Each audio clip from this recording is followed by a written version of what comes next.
Hello, all my lovely Libran friends. This is Maxine Taylor, and I have your November horoscope right here. And I'm just loving it. So let me share it with you and let you love it too. Okay, probably should wear these. Let's start with Mars. Mars is the red planet. It rules action and energy. And wherever it is in our chart, that's what we throw ourselves into. That's what we fight with or fight for. And that's what comes first to us. It is in your seventh house of partnership, which is your natural house. And so, what this tells us is that relationships have been very interesting for you lately. Now, Mars has been retrograde. And so your interaction with other people has not flowed smoothly, perhaps. It just isn't moving forward because when Mars is retrograde, we flatline. On the 13th, Mars is going to go direct. And the energy as regards in relation to, in the area of partnership moves forward.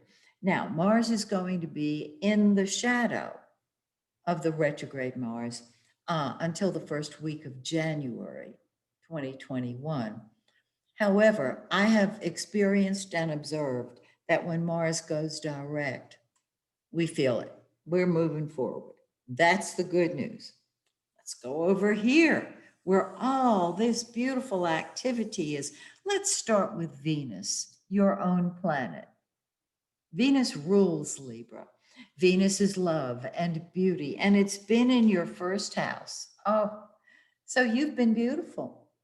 You've been able to love you. And you know, when you love you, other people love you. They want what you have. They may not be able to put their finger on it, but they know you got something they want. And it's the ability to love yourself. And when you love yourself, you are more beautiful. Your energy is more loving. I mean, it's just win win for you and anybody you talk with, anyone you interact with. Okay, on the 21st, Venus moves into your second house of money. Ah, now Venus also rules the second house because of its rulership over Taurus. And this is a time when you can create more money for yourself, more gifts, more tangible assets. It's just beautiful.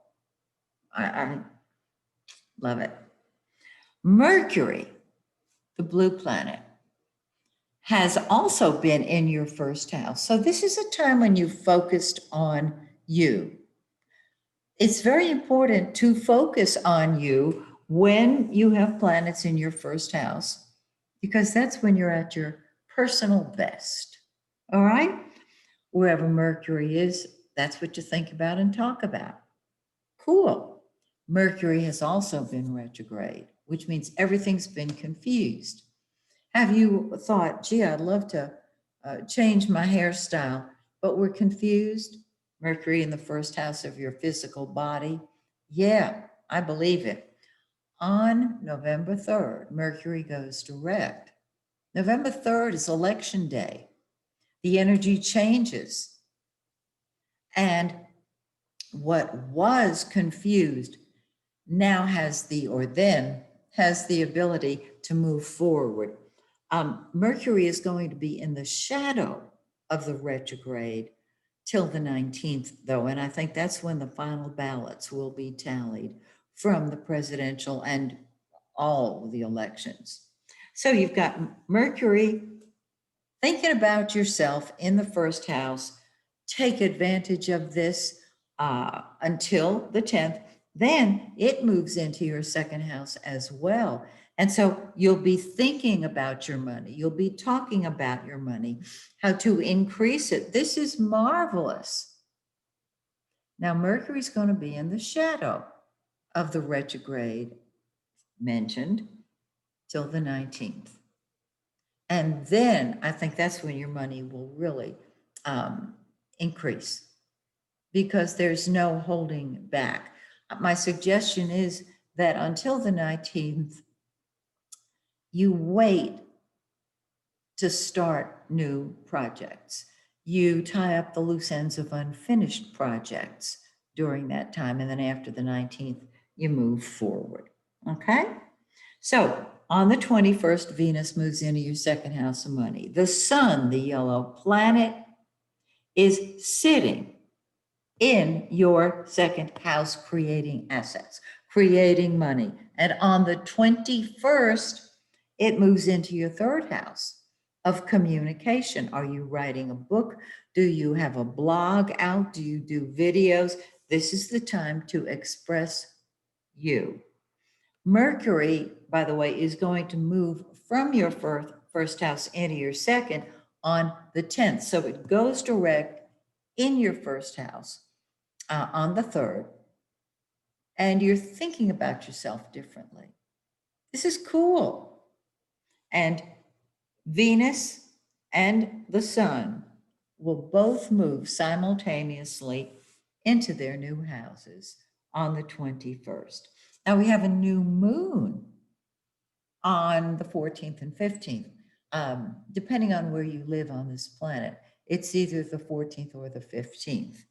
This new moon is in 23 of Scorpio. Things start moving forward on the new moon. Mid-month, second house of money, looking good.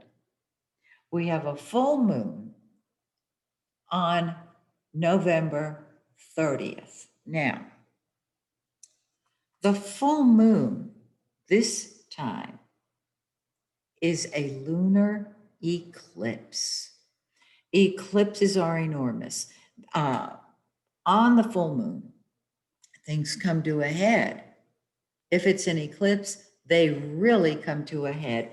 And so you're seeing a bigger picture. Are you thinking of traveling long distance travel? Are you thinking of going back and getting a second degree at some college or university? Or are you just seeing a bigger picture than you've seen in a long time? Or all of the above? That is the beauty of the full moon, the eclipse on the 30th.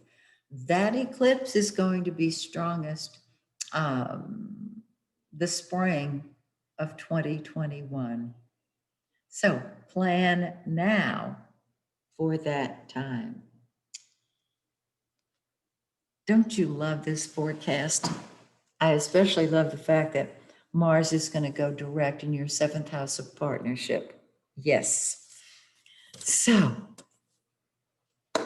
join me next month when once again we take a look at your forecast.